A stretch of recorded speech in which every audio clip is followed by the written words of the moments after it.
at MedTech Innovator, and it's my pleasure to welcome you to this webinar. We've got several parties here that are going to speak today. It's my pleasure to welcome you to this webinar. Hold on, I'm going to, there we go. My apologies. I think I just got some echo there. We'll be hearing about the MedTech Innovator Accelerator Program, the BioTools Innovator Program. I've got my colleague Ayelet Maram here with me, and from our partners in Maryland, from the Maryland Department of Commerce, Stephanie Trupp is here, and Satya Illumalai, founder and CEO of IDAR Health, who is an alum of the MedTech Innovator Accelerator Program and part of the Maryland ecosystem. But first, you're going to hear from the two of us, Ayelet and myself, on MedTech Innovator and BioTools Innovator. I will kick us off with really, why are we doing this? We're doing this because healthcare startups fail in enormous numbers. The stat has assembled some of the reasons healthcare startups fail. You are most likely familiar with them, and so I'm not going to read them out, but one or several of them probably apply to you, and they can be addressed. And that's why accelerator programs can be incredibly helpful. MedTech Innovator is celebrating its 10th year. We are the largest life science accelerator in the world.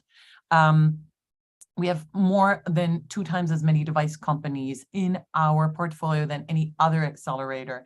I am one of the newest team members, and I'm often humbled just by seeing the sheer numbers of successful alumni companies that are still in business or have been acquired, the amount of follow-on funding garnered. It is a truly excellent group of people to be a part of. And a truly excellent program, and that's why we're coming to you to talk to you about it. As we're talking about MedTech Innovator, we're also talking about BioTools Innovator. And so I will pass it to Ayelet to talk a little bit about our partners and the different programs. Thank you, Diane. So BioTools Innovator is the most recently launched program out of the MedTech Innovator powerhouse. This program was uniquely designed and purposely intended to support innovators that are developing life science tools and molecular-based diagnostics technologies. This program was launched together with our founding partners at Broad Oak Capital Partners and RCT, Research Corporation Technologies, and they have joined a plethora of other partners that we have across our different programs in the U.S. MedTech program, as well as in our MedTech Innovator Asia Pacific program, as well as in the different tracks within those programs, the pediatric track and our newest plastic surgery track. Our partners are really the main pillar of our programs. This is what makes the program successful in the way that it is. Because our industry partners are here not just to support financially, but also really to be that support that we give to the companies participating in these programs. Those partners are extending their time, expertise as mentors, as subject matter experts, and other activities that we do throughout the program, and you'll hear about. And this is part of what we do and part of the people that surround us, and by there, surround you. And so very specifically on BioTools Innovator. And so for BioTools Innovator, as you've seen, we have launched the program in 2021 with our 2 founding partners, but we didn't stop there.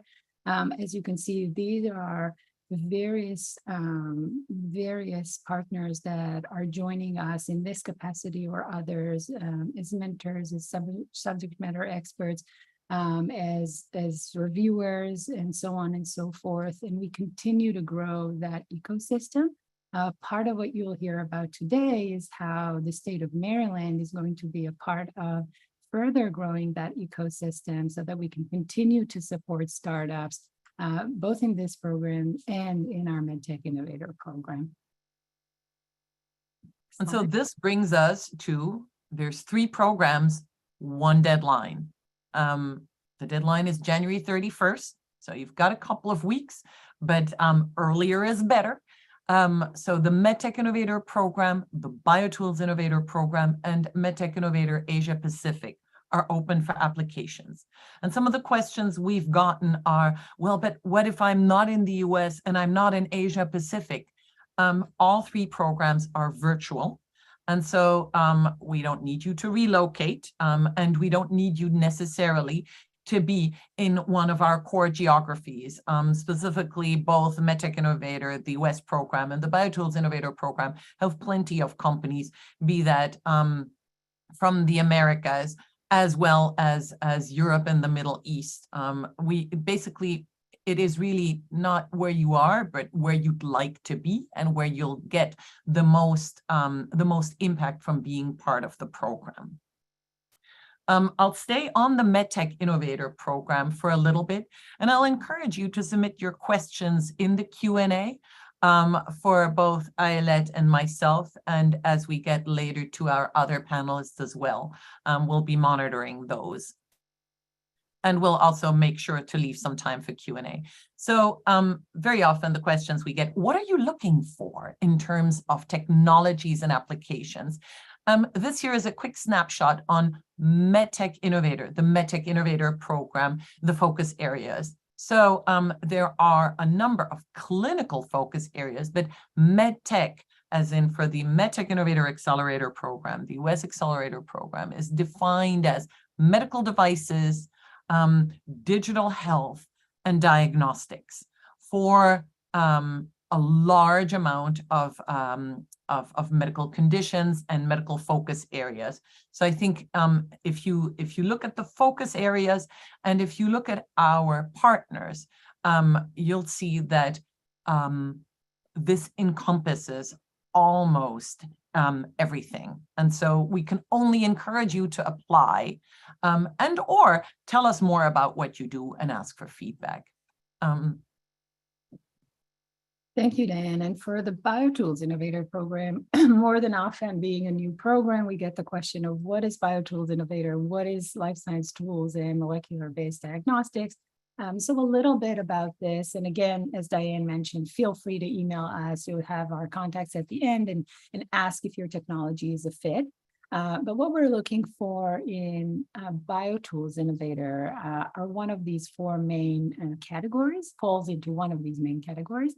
It can be research products and instruments, so that can be companies manufacturing kits, assays, reagents, and instruments that are part of the workflow of the R&D workflow in drug discovery or drug delivery, biomanufacturing, and so on and so forth. It can be academic research oriented, and it can be pharma or biotech oriented. All of these are technologies that are within the scope of this program. It can be R&D and manufacturing services. So your company can be a service that is part of the workflow in pharma, biotech, or academic research under all these technologies, drug discovery, drug delivery. So all of these are part of it. When it comes to diagnostics, so you have noticed our MedTech Innovator program also has a diagnostic section or portion. Here we're focused more so on the platform technologies, the actual technology underlying that diagnostic test. If you are a company developing that technology, and feel free again to reach out to us and say, I have so-and-so diagnostic, where does it fit? Most likely, rule of thumb, if it's a device, like an ultrasound device used for diagnostics, it's most likely in the MedTech program. If it's a technology leading to a diagnostic test, it can be sequencing, it can be a flow test, and so on and so forth. This most likely falls into the BioTools program. So again, with BioTools, think more of the picks and shovels of the drug discovery, drug delivery, and manufacturing, and biomanufacturing industry. And next slide. Just to give you a quick idea on the actual market application of the technologies that we're looking at, this is a quick scan of selected applications from our first couple of years. You will see a lot of diagnostic and biomarker discovery, clinical development, cell research and analysis, cell and gene therapy is an ever-growing sector in our applications, cell engineering, so on and so forth. Again, feel free to reach out with questions. So if perhaps the most shorthand I could tell you is, if it pertains in some way to a patient, it's the MedTech Innovator side of the house. If it will not directly touch a patient, it is the BioTools side and the BioTools Innovator side of the house. That said, the devil is in the detail, and that's exactly why we are hosting these webinars. But let's talk a little bit about expectations. Here's a list of things that the two programs have in common, and some of the things that are ever so slightly different. The MedTech Innovator is the older and larger program, so we are looking early to mid-stage startups. So, and as said, medical devices and healthcare IT with a little bit of diagnostics in there. I'm going to jump down and say funds raised. So the stage of the company there is a little bit broader, seed all the way to Series A, B, and C. So we have later stage companies in the MedTech Innovator portfolio than in the BioTools Innovator portfolio. However, what the two have in common is we definitely need you to be incorporated. We need you to have prototypes and some sort of proof of concept evidence, so well beyond the napkin drawing stage. And we need you to have runway to execute on your current milestones.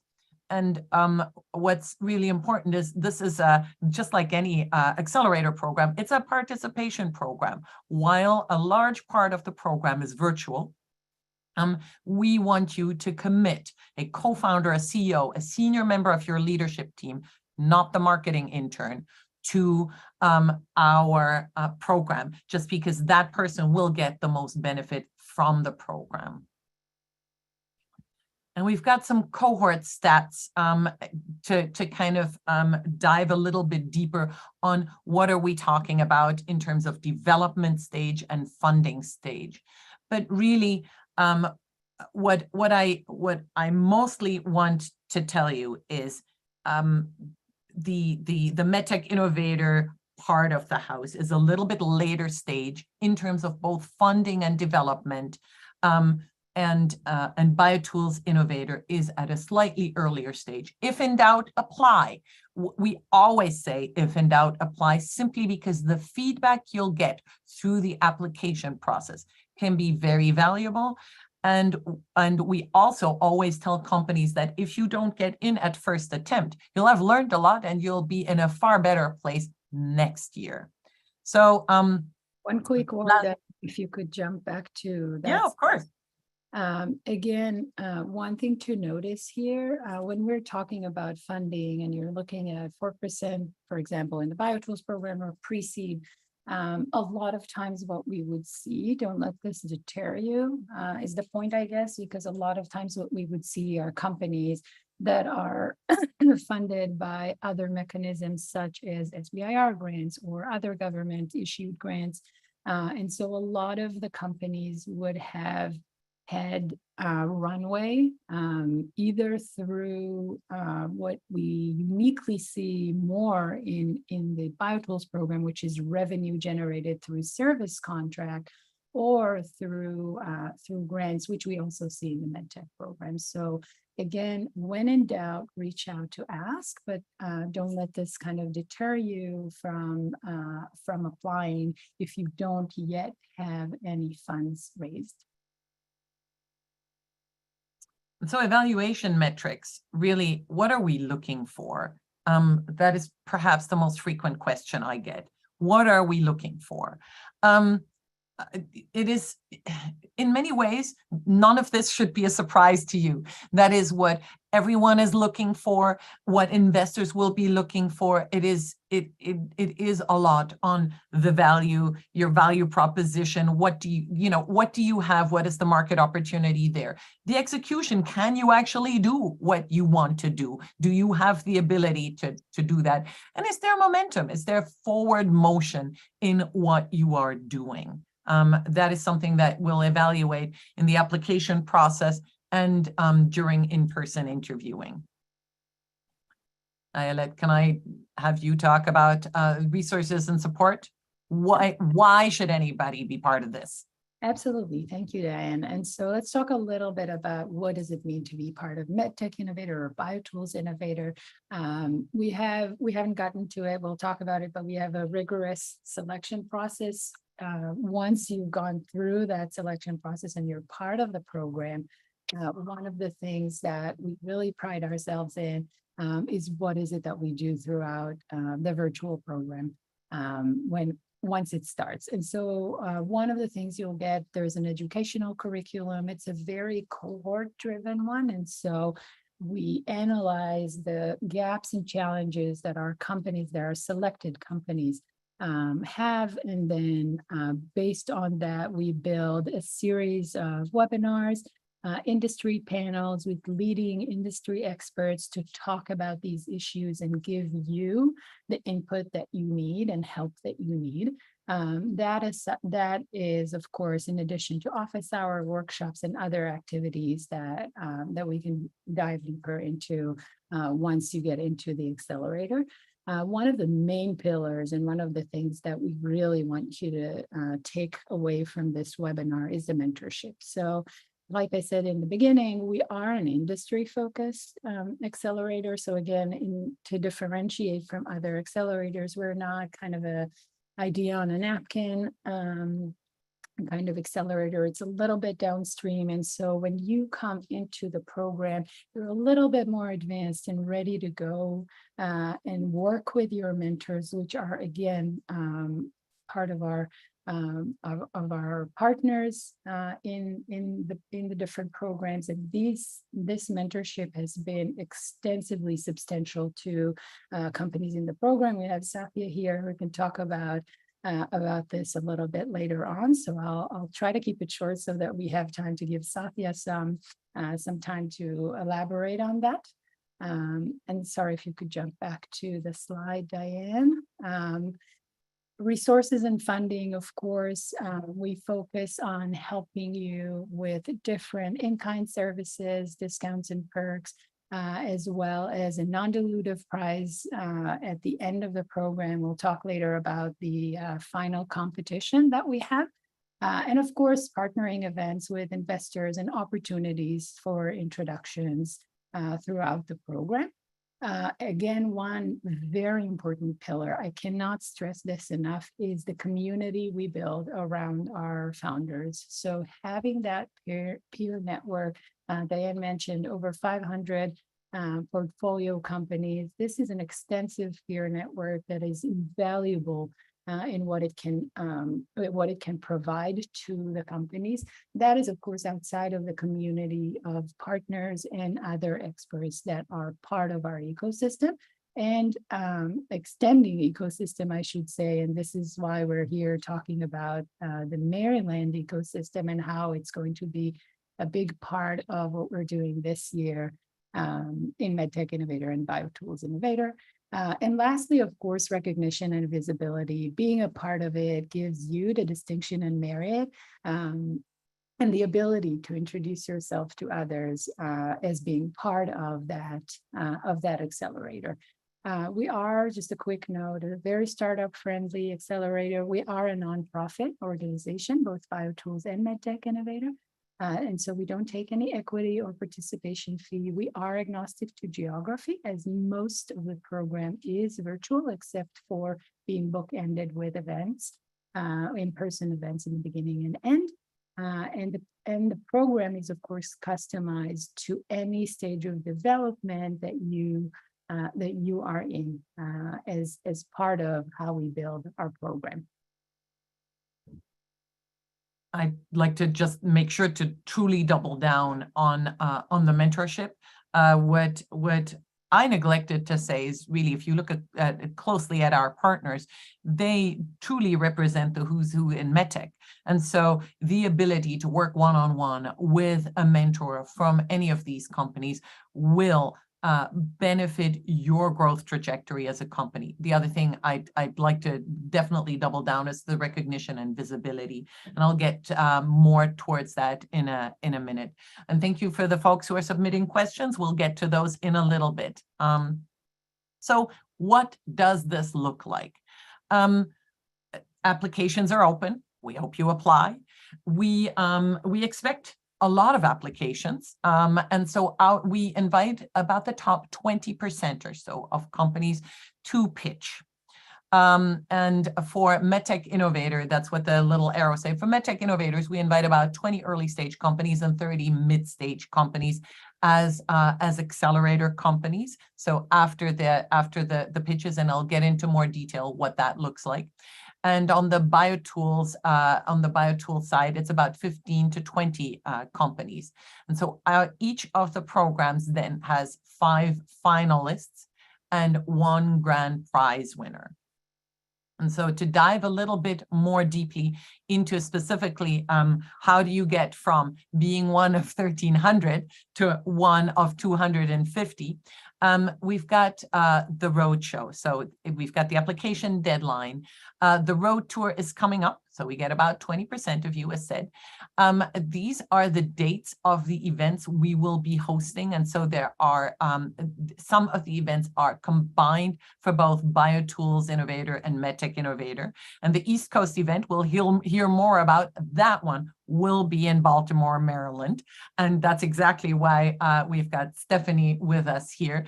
So we kick the year off there. But also make sure that we meet companies where they are. So depending on where you are, we travel to meet you for a number of 1 or 2 day events. That is when you get to meet a number of our judges in person. We've got one virtual one, and get to pitch to them and get their feedback. And we hear every year how even from companies who do not make it into the program, how incredibly valuable that feedback is. The program itself kicks off in June. And so we do expect you, if you get admitted in person in the Bay Area in June. And then it runs virtually June through October and concludes with a final competition that is again in person in October. And with that, we'll talk a little bit more about the road tour. So as said, there's a virtual component, there's an in-person component, and the in-person component that we're going to talk about today is going to be in Baltimore. And we're so glad that we've got Steph with us today from the Maryland Department of Commerce to tell us a little bit more about the Maryland ecosystem. Great. Thank you, Diane. Thanks for having me to briefly introduce you all to the life sciences ecosystem in Maryland. So my name is Stephanie Trop. I am the Senior Manager for Business Development in the Office of Life Sciences within the Maryland Department of Commerce. And I also have our Director, Liliana Desiderio, on the call today. Next slide, please.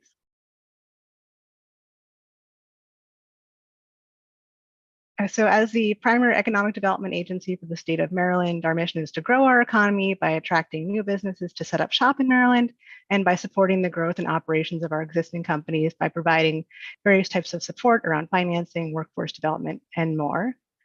So while we're a small state, we have actually a very large life sciences industry with over 1,700 different companies, organizations, and federal labs here in Maryland. You might not have known that we actually have more than twice as many federal labs in Maryland as compared to any other state, which provides us with substantial talent, innovation, and funding, but also easy access to those agencies that are really important to help bring your product to market, like the FDA and CMS. So you see here just some of the reasons that Maryland is a great place to do your business in the life sciences. We've got a great, easily accessible location with major airports and a port. So we've got good access geographically across the US and across the pond. We have a great workforce here, the #1 STEM educated workforce, with providing over 40,000 life sciences jobs in Maryland. In terms of funding, our companies are very successful at receiving R&D awards from the federal government, and the state provides a lot of support as well. And we're really strong, heavy on the innovation side, which creates a really nice self-sustaining ecosystem here. Next slide, please. So just here's a really nice bird's eye view of our complete life science ecosystem, showing some of the things that we do, some of the things that we have, and the broad range of sectors that our companies and organizations represent across biotech, medtech, pharma, and all the other services that work to support our companies' needs. So you can always learn more about the companies in Maryland by visiting our website, where we host a really nice free publicly facing directory. Next slide, please. Thank you. So we invest as the state a lot in supporting our companies with direct funding. And here is just a few programs that I want to point out. So we've got an organization called TEDCO that offers a variety of funding programs available to companies at different stages and across different technology sectors. We have a set of funds that are specifically focused on stem cell research and development. And I just want to point out that they have an upcoming application deadline for many of their programs, January 19th. So if you're here in Maryland, you should check those out. We have a variety of programs that offer funding in the form of equity, loans, and grants. And then a really unique program that we offer here in Maryland to help stimulate private investment is our biotechnology investor incentive tax credit that actually refunds to your investors a portion of their investment back to them. Thank you. And in addition to direct funding, our office and many of our partners across the state also provide a variety of other business development services to our companies to help connect you to your customers, to business partners, to workforce, and help publicize your achievements. So we really like to think of ourselves as an extension of your BD team, especially for companies that might not have dedicated roles to work on some of these things. So for any companies that are online today that are located in Maryland, please take this as a refresher and an open invitation to reach out to us at any time to see how we can support you. And if you're not here, if you're not located here, we're still excited for you to grow and thrive and visit us. And we encourage you to consider Maryland when you're looking to relocate or expand or looking for business partners. And of course, we're here today, as Diane mentioned, because we're really excited to be hosting the East Coast Road Tour for the US. Here are the dates: March 28th for BioTools and 2 days of MedTech Innovator on March 29th and 30th. And we plan to host these events at this beautiful facility you see here, which is called IMET in the Baltimore Inner Harbor. And we'll be doing that in conjunction with many partners in our ecosystem. But importantly, I want to give shout outs to the IMET Incubator program called Harbor Launch, Launchport, which is a really unique medical device startup studio, and of course, our team at the Maryland Department of Commerce. So we hope to see you there. There's my contact information. Thank you. Thank you, Stephanie. I'm going to leave that one up for another second and say, folks, if you're furiously scribbling down these dates, keep in mind the first hurdle is actually being invited. And so submit a phenomenal application, and depending on where you are, join us upon invitation in Maryland or at one of the other road tour stops. But we really appreciate this this connection and the collaboration with the Maryland ecosystem, and it's an opportunity for us and our partners, as well as the local ecosystem, to get to know each other. And that's exactly why we get on the road. So thank you, Steph. And just with that, go ahead, Eileen. Just to clarify a quick point here. So I see we have a question there about this. So the pitch events, you'll be invited, if selected to pitch, you'll be invited to one of our events, not multiple events. So you'll be invited to one event. It can be either in person or virtual, depending on several things. So We'll do a little bit of explaining here, I guess, separately for the BioTools and MedTech program. So for the BioTools program, we have a West Coast event, East Coast event, and virtual event. By default, most of our international companies in the BioTools program will be invited virtually to pitch just because of logistics. If there is a preference to come and pitch in person, which many times there are, and we get these requests, we will try to fit them in one of our in-person events. There is a huge advantage in doing so, per the question in the chat. In-person events allows you and gives you that opportunity to meet our partners in person, to meet the judges in person, and have partnering sessions with each one of them throughout the day. So you'll have multiple rounds of pitching to different judges, different key stakeholders.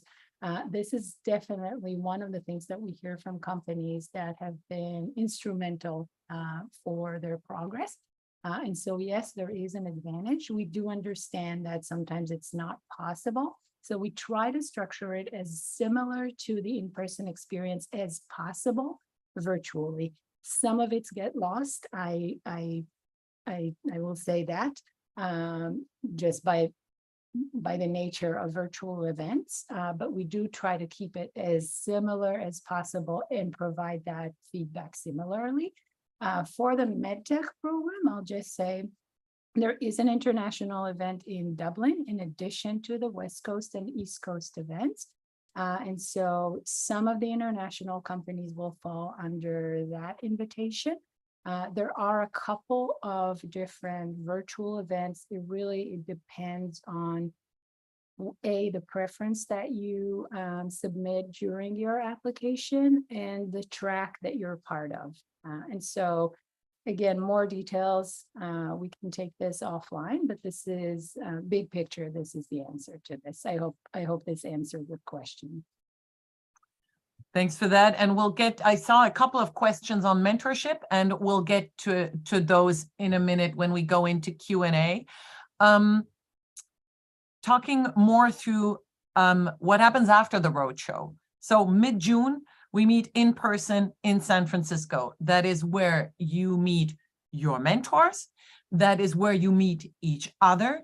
And that is where we get you started on the accelerator program. We also get you an opportunity to pitch, and that's for the MedTech Innovator companies at the Wilson Sonsini conference. And so it is the first time we put you on stage and in front of investors to put your best foot forward. So you meet with each other for a day offline, and then you meet at a national conference, again, for that exposure. And just to jump in here, this year, for the first time, we're actually having all of our programs participate in that summit. So traditionally with the BioTools program in the first couple of years, also because of COVID, the summit was actually virtual. This year, all of our programs, including the Asia Pacific one, will be participating in the Innovator Summit, which is a 2-day event in San Francisco. Thank you for that. And so towards the end of the program, we have the MedTech Innovator Showcase at the MedTech conference. And that is really where we make sure to put you on stage as a key opinion leader to showcase not just your company, but you as a team and as someone knowledgeable in the field. And we hear from many of our companies that is incredibly impactful. And of course, it is also the location of our finals competition. And so that is really the big national stage where you earn the big final check. As said, this is there's no equity attached to it, and there are a number of prizes and a number of checks that total the 500,000 in total across both programs. And I'll hand it to Ayelet for the BioTools Innovator capstone event. Thank you. And of course, for BioTools Innovator, as you can imagine, the focus is different than medical devices. And so we hold our finals event and give you the visibility and opportunity to be showcased on a big stage at the Cell and Gene Therapy meeting on the Mesa in Carlsbad, California. We have done so in the past couple of years. It has been very successful, and we continue to do this this year. We plan to continue doing it this year. Again, this aligns with over 60% of what our companies are looking at in terms of market application, but it doesn't have to be. This is a great meetup and a place for people in the tools industry to gather around, as well as in the diagnostics industry, of course. And so we utilize that great stage to give you visibility, and of course, that big check for the grand prize winner. I will take this opportunity to also answer a question in the chat about the finals. So once selected into the accelerator, during the program, we do our due diligence together with your mentors, together with our partners. All throughout the programs, we do our due diligence together with you, I should say, most importantly. And towards the end of the program, we select in a selection committee that is us and our partners and other subject matter experts. We select 5 to 6 finalists for each program. And then these finalists will be competing for the grand prize. Now, there is a bit of a caveat there for the MedTech program, I think, with the distinction between early and late stage. So, Diane, you might want to elaborate on that. Happy to. That said, I think I will get into that a little bit later. I feel at this point, there is so much for us to say, but practically hearing it not from us, but from, so to say, the horse's mouth, from someone who has actually been through the program as an innovator might be more helpful. Satya, we are so happy to have you as someone who is in Maryland and an alum of the MedTech Innovator Accelerator program. We would love to hear, of course, what you do and what your company does, but then how you came to MedTech Innovator and how the program has been impactful for you. Thanks for being here. Oh, absolutely. I'm very excited. And firstly, I cannot contain my excitement that a roadshow in Baltimore, Maryland, which is great. Before I used to go to New York or Boston to actually pitch. Now it's right in our backyard. So I'm very excited to introduce. I'm the founder and CEO of ADAR Health. It's a digital medicine company. We are based out of Baltimore, Maryland. Our goal is to actually help change or reimagine today's standards for disease management, digital medicine, and aging in place. I started this company for a personal reason to help my mom.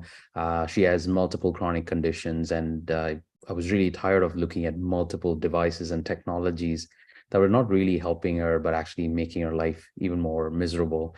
So that's what we built, a medical device as a part of our solution. It's a single handheld device. It's more like a breathalyzer that measures around 12 parameters in under a minute. This is the first of a kind device that's FDA cleared, CE mark approved, ISO and MD-SAP certified. And it's almost a 7 to 8 years journey of building this technology. But for me, I was firstly introduced to MedTech Innovator almost like 6 years ago or 5 years ago when, again, the process is very competitive. So I applied maybe 3 or 4 times and I was lucky, I think the 4th time, and started the program right in 2020 during the peak pandemic. But the best thing about the program, or what I can say, is like at least the MedTech Innovator is the best program for accelerator program for anyone in the medical device industry, especially now there's a lot of combinational products as well. So MedTech Innovator has been phenomenal for our success in a lot of different ways. first, while we were part of the program, we were just talking to the FDA, and we were in the process of submitting our application in 2020. So I don't want it to, I mean, a lot of programs are mentors, but I think here you have mentors who are really experts in their field. So we got a great opportunity to learn from some of them who helped us with our FDA submissions. They also supported us with all the different questions that we received from the FDA.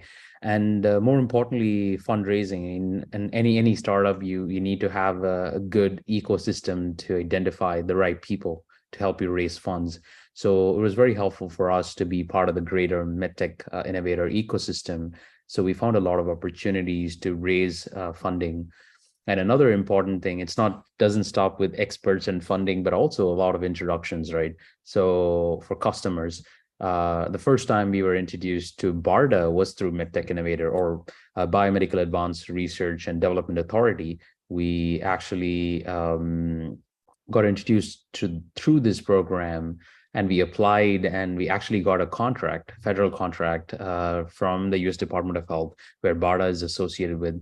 And through that program, we also got an opportunity to work with the VA. So to be honest, it has been a continuous chain of value add for us, all the way from pre-FDA now towards commercialization.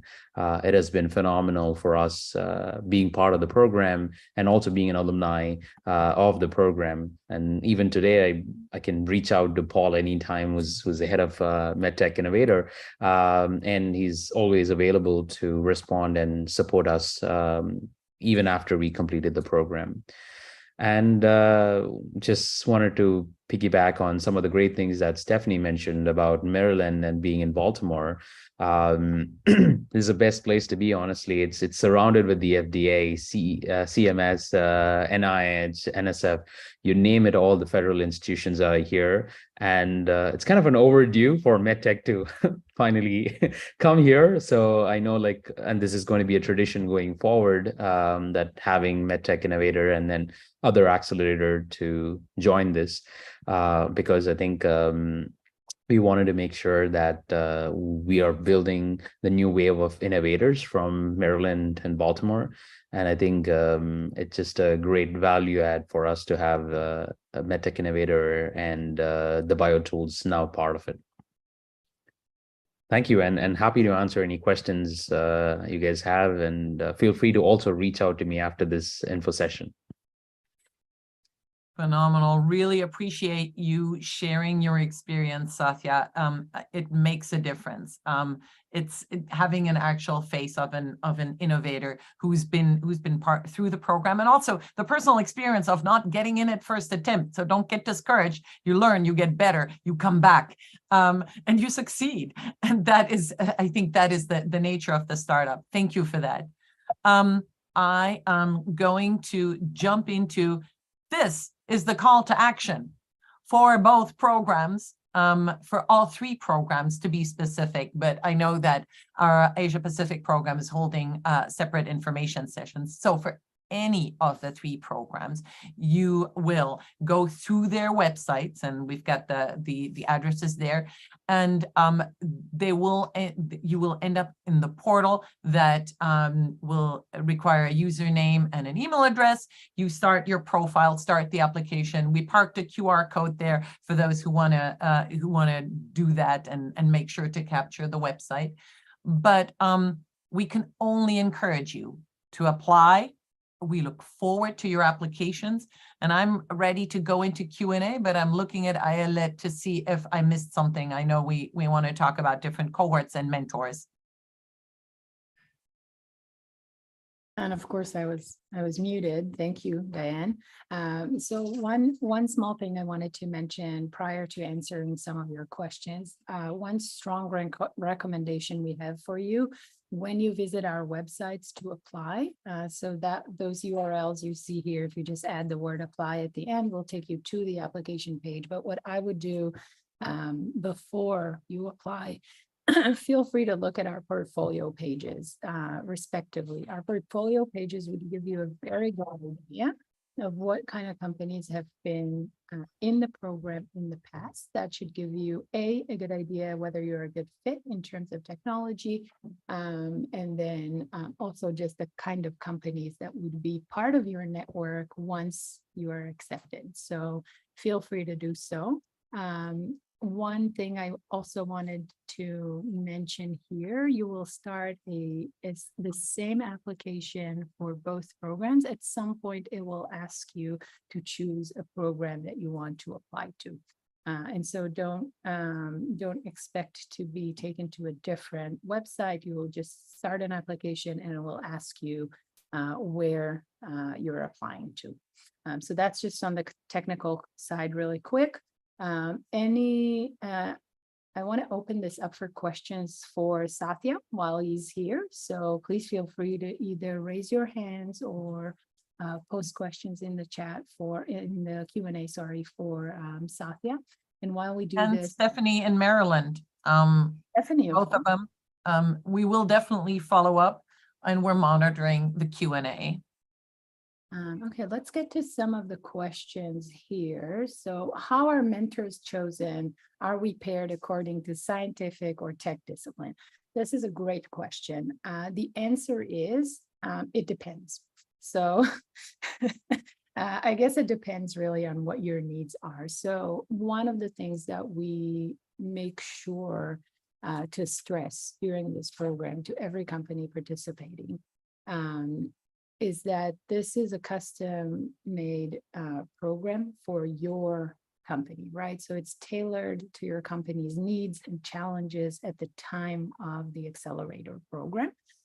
So one of the things that we do throughout the selection process, based on the feedback we get during pitch events or from the online application, or I should say, and from discussions with the company as we progress through the selection process and after you've been accepted, we go through with you, actually with the company, we go through what are the goals that you're trying to achieve. Once we have distilled those goals, this is how we start building your mentorship panel. And that could be one mentor and that could be more mentors, really depending on those needs. For example, I'll give an obvious one. If someone is really laser focused right now on fundraising, what they need is feedback from investors, right? Naturally. And so one of the things that we would focus on would be investments, would be identifying investors, giving you tools to identify the right investors, giving you feedback from actual investors in your field, on your pitch, on the requirements, on your milestones, so on and so forth. Sometimes it would even be help in building your term sheet or anything that that surrounds that process, and that would be similar to any other challenge or issue that would have. It doesn't mean it's always one issue or challenge. That's rarely the case, right? So sometimes you would be looking at multiple things you want to tackle throughout the program. And that's one of the things that we make sure we do, either through one mentor or through multiple ones if it requires different skills and expertise. So sometimes, to your question, sometimes it does require the tech side or the tech skill of things, right? So if it does, so that will be most likely your primary mentor. Anything to add, Diane, on that? I'll piggyback on that and say your primary mentor is selected to tackle what we together with you have identified as your largest challenge. But you obviously get access, and I think Satya was very clear on the ecosystem. Once you're part of the family, you remain part of the family, and that is the peers, but also us as a team, and our partners. And so we hope through mentorship to tackle your most urgent needs for now. If that's fundraising, a mentor that is more versed in that. If it is going through FDA approval, a mentor that is more versed in that is important. And so it is really, that is the personalization of the program. And this is also the moment when I'd like to come in with the question you teed up for me earlier, Ayelet. And that is, where's the difference between the earlier stage and the later stage companies, specifically for the MedTech Innovator program? The difference is the later stage companies, if you're raising, say, a Series B, the type of mentorship that many of our partners and mentors are offering may not be fully applicable to you. And so it may more be a introductions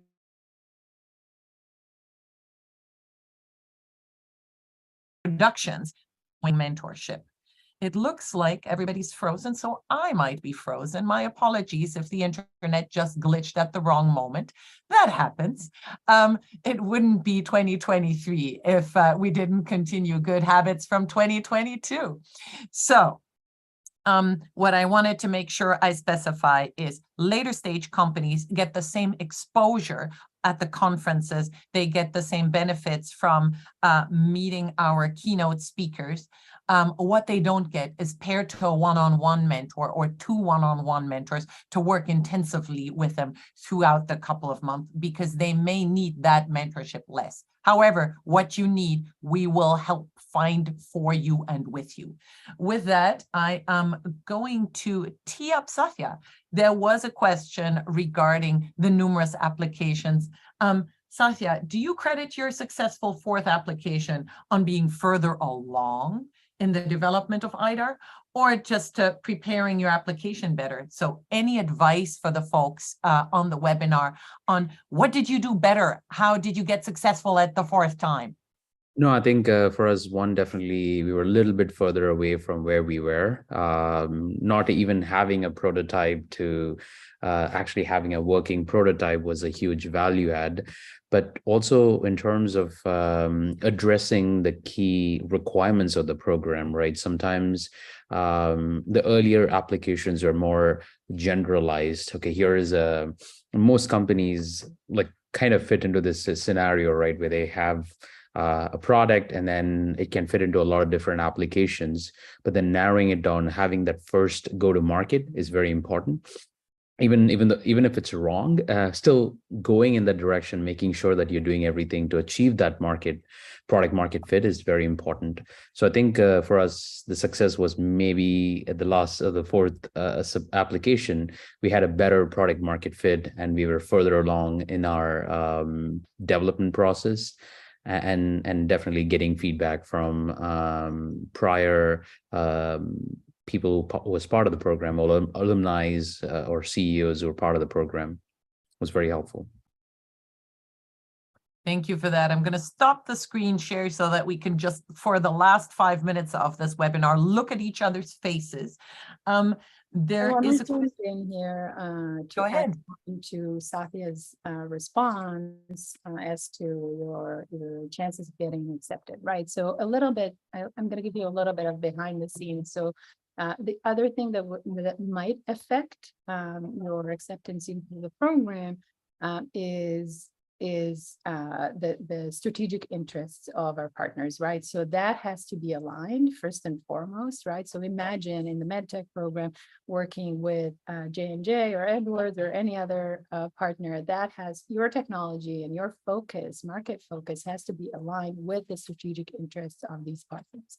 In the BioTools side, imagine working with Agilent or Thermo Fisher or whatnot. That has to be aligned with their strategic interests, right? And these change over time. And so it's very possible that 1 year you didn't fall into the strategic interests of the partners that are there to support you and bring you to market. And then in the next year you were. And so these are not necessarily public knowledge. These are things we know as we build a program every year. Don't be discouraged is my point, right? You may not be in that scope 1 year, you may be in the year after. So, and again, feel free to reach out and directly ask us. Yeah, but I actually have a question for BioTools because I know a lot about MedTech, but I'm sure a lot of others also know. From a BioTool perspective, what are the like key companies that you're really looking for? There are also data science companies that are doing a lot of things to help support the pharma, support life science companies. There are technology companies like us who have like device and platform to actually help accelerate product development, accelerate recruitment, clinical trials. So are those also of interest for the program? Fantastic question, Satya. So I'll answer in kind of, it depends again. I know that's not a very popular answer, but it depends, right? So first of all, I'm going to be very honest. This is a pretty young program. So things evolve and change as we develop the program and understand what is the best scope of technologies that we're looking at. For your question specifically, data science definitely can be defined as a life science tool. It really does depend on what industry it serves and what process it serves. So I know it's not a very good answer, but it really depends on the technology. A lot of times I would have to go through the application and understand whether this is in scope or not, or have an initial conversation with the company to understand. Data science definitely within scope for most stuff. Rule of thumb, again, if your instrument is a medical device regulated by the FDA, it is most likely not within scope, right? It would fall under the MedTech Innovator program. Most likely that's the case. That said, we have seen other things. Again, feel free to reach out. And that's also why I said, look at our portfolio page. I know it only gives you the companies that were accepted into the program. So it's a small sample, right? For BioTools Innovator, in our first couple of years, there are only 24 companies that have been part of the program. So it only gives you a small sample, but it does give you an idea of what we're looking for. There are many other technologies that did not get in, but not because they were not in scope, right? So it doesn't give you the full answer, but it definitely does give you an idea. And like I said, think of it as the picks and shovels or the enabling tools to the pharma, to the biotech industry, and what gets you there. I think before, I always like saying before COVID, it was a lot harder to explain. Today, I can say something like PCR would have been, back in the day, a really spot on technology for BioTools Innovator, right? Because PCR is an enabling technology to detect sequences, right? So this would have been a great technology back in the day for BioTools Innovator. So, and that's just one example, of course. I hope this answers your question. I know it's not a full answer, but again, feel free to reach out and ask. No, basically, I've been getting some emails from people after knowing that I was part of the info session, and this was one of the questions, which just thought I'll just ask during the session. Send them our way. Send them our way, definitely. Phenomenal. And I will use that as an opportunity to say, as a piece of advice to folks, if you know someone who's been through MedTech Innovator or through BioTools Innovator, ask them. We're thankful that Satya is here with us today to give his perspective, but who you know and who you trust is helpful. And it may also just be helpful to give you insights into how their application went. That said, we're happy to share our email addresses. In the chat. They're in a direct message, but I think we can also copy them into the general chat so that folks who are on the line can get them. It is our first names at medtechinnovator.org, not .com. So Ayelet and then in my case, my first name at medtechinnovator.org. We are so thankful that you all joined us today. We will be sending out the recording and we're available for questions. In case of doubt, apply. The application process is designed so that we learn a lot about you, but you also learn a lot about yourself. I'd like to double down on something that Ayelet said, and that is look at the portfolio companies, potentially look at the video competition. You can get a really good idea of past companies if you look at their 1-minute videos. You can find all of those on our website or on our YouTube channel, both ways. And thank you for taking the time to join us today. We look forward to your applications. I'll hand the last word to Ayelet. Thank you so much, Diane, and thank you. I just want to take the opportunity to thank Satya and Stephanie for joining us. We're looking forward to our first event in Maryland coming up in March, and to the rest of our road tour on the West Coast, internationally and virtually. We're looking forward to seeing all of you as our applicants, and hopefully in our road tour and in our program. So best of luck. Thanks, everyone. Good luck. Thank you. Good luck. Bye. Thank you. Bye.